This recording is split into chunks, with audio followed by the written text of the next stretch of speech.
Le burn-out est trop souvent confondu avec la dépression par les médecins. Et ça, c'est un vrai problème de santé publique. Dans cette vidéo, je vais t'expliquer 3 points essentiels. Le premier point, ça va être les différences entre le burn-out et la dépression, expliquées de façon simple et claire pour que tu puisses te reconnaître dans l'un ou dans l'autre. Le deuxième point essentiel, c'est pourquoi les médecins confondent le burn-out et la dépression. Et pour terminer, le troisième point, pourquoi cette confusion est dangereuse.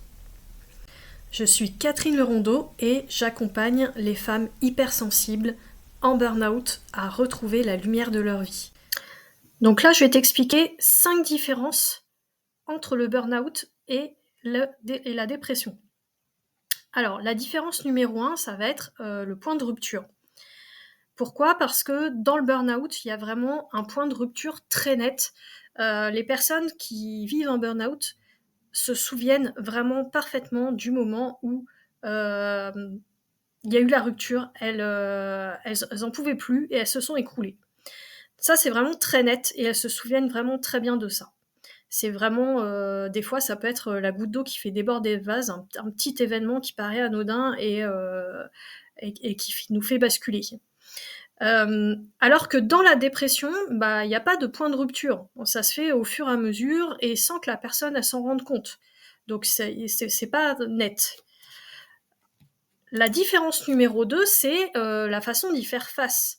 Puisque dans le burn-out, la personne va lutter, elle va essayer de trouver des solutions pour s'en sortir, elle va chercher à comprendre, enfin, elle va être assez active.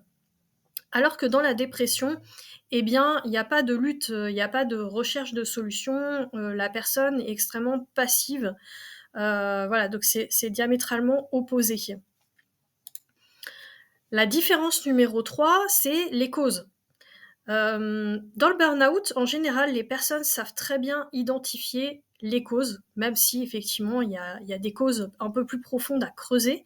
Elles savent quand même qu'elles ont chuté à cause d'un stress chronique, la plupart du temps au travail, mais ça peut être dans d'autres circonstances. Alors que au niveau de la dépression, les causes, elles sont plus floues, plus diffuses. C'est vrai que voilà, ça peut s'installer après un événement douloureux comme un deuil ou un divorce. Ça peut être des choses comme ça. Mais donc c'est beaucoup plus diffus et flou. La différence numéro 4, ça va être le rapport au temps. Puisque les personnes en burn-out, c'est des personnes voilà, qui sont tout le temps pressées, elles se sentent débordées. Faut toujours aller vite. Voilà, si t'es une femme et que t'as des enfants, très, très souvent, tu dis à tes enfants de te dépêcher. T'es pressé. Et t'es souvent aussi assez impatient. Voilà, alors que la personne en dépression, eh bien, elle perd la notion du temps. Elle laisse le temps passer, s'écouler, sans qu'il se passe rien. Donc c'est encore une fois diamétralement opposé. La différence numéro 5, qui est très caractéristique, c'est l'envie. C'est-à-dire que la personne en burn-out, elle a encore envie de faire des choses, elle se sent appelée, elle a envie, enfin, elle se dit je dois retourner au travail parce qu'il y a telle chose à faire. Et puis, en général, elle a envie de s'en sortir. Même quand elle est épuisée, qu'elle chute, elle a envie de s'en sortir et elle a quand même envie voilà, de faire des choses malgré tout.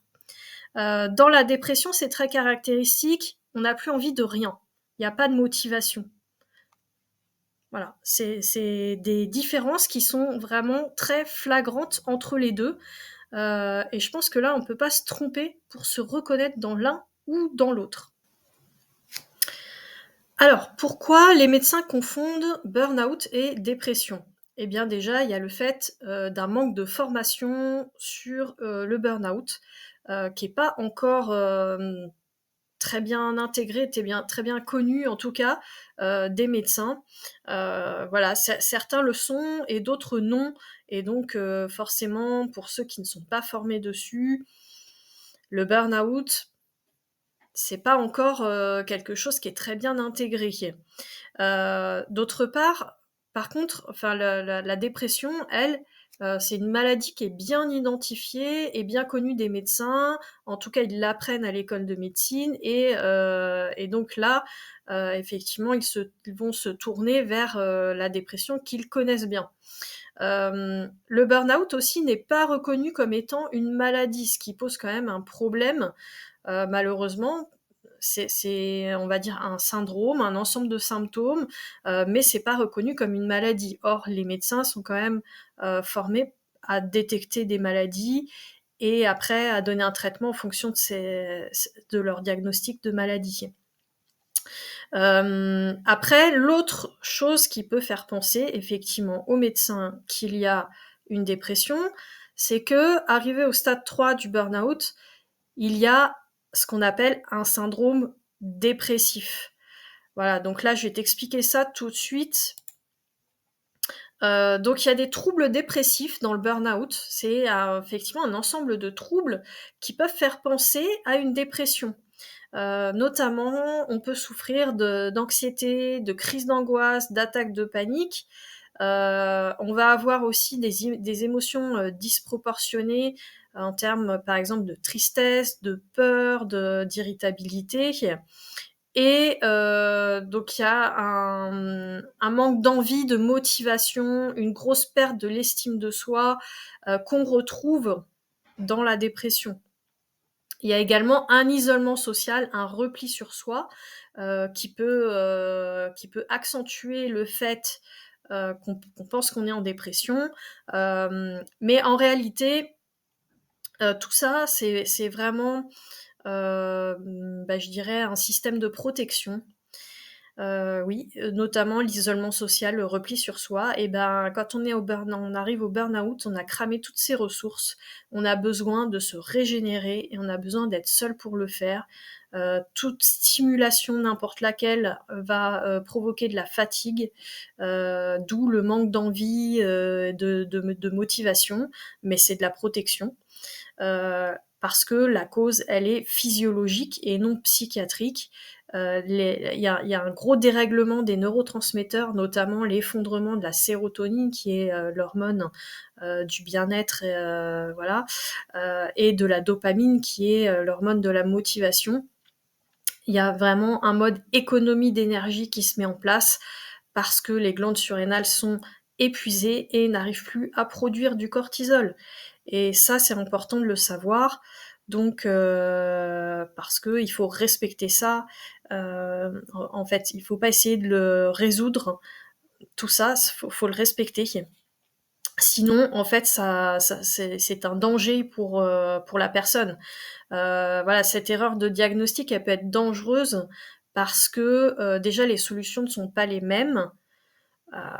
Voilà, entre la dépression et le burn-out. D'autre part, les médicaments, c'est vrai que les médecins vont très fréquemment donner une ordonnance d'antidépresseurs et d'anxiolytiques aux personnes en burn-out, ce qui n'est pas forcément nécessaire. Ça peut l'être, voilà, mais il faut que la personne comprenne que les antidépresseurs, on va dire que c'est une béquille à un moment donné, mais c'est certainement pas un traitement.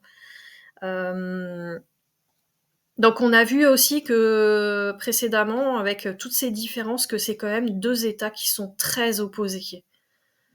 Voilà. Le diagnostic de dépression, en fait, il peut conduire à aggraver l'état de la personne qui est en burn-out.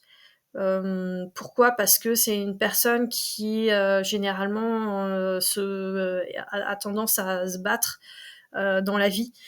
Et donc elle peut s'agiter, trouver 50 solutions, etc. pour prouver qu'elle n'est pas dépressive et ça va aggraver son état puisqu'elle est en état d'épuisement. Ou alors ça peut l'inciter carrément à tout lâcher, tout abandonner complètement.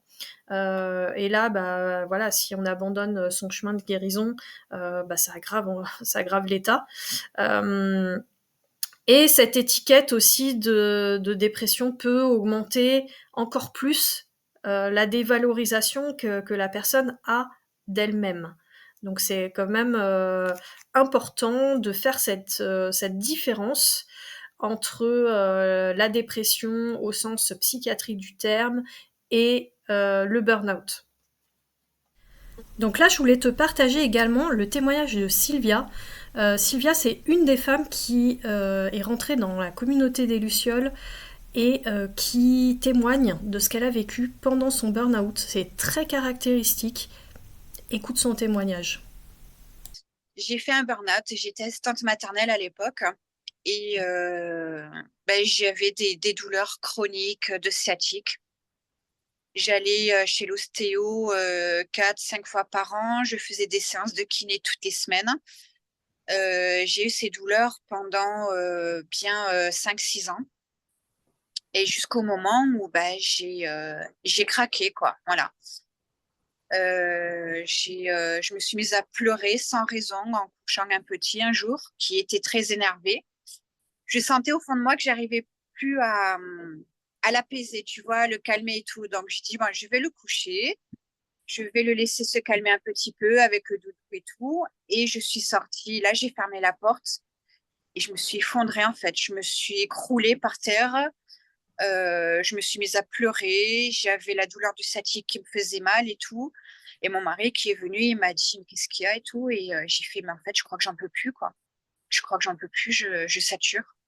J'arrive plus à gérer, j'arrive plus à faire ce métier. Je crois que j'en ai marre, j'en peux plus. Il faut que je prenne soin de moi. J'étais toujours à m'occuper des autres, toujours à faire tout pour faire plaisir à tout le monde. Et moi, je m'étais complètement oubliée. Je pense que maintenant tu as compris l'importance de bien faire la différence entre le burn-out et la dépression. Je te parlais des solutions. Eh bien, c'est ce que je propose dans mon accompagnement pour les femmes hypersensibles en burn-out, épuisées.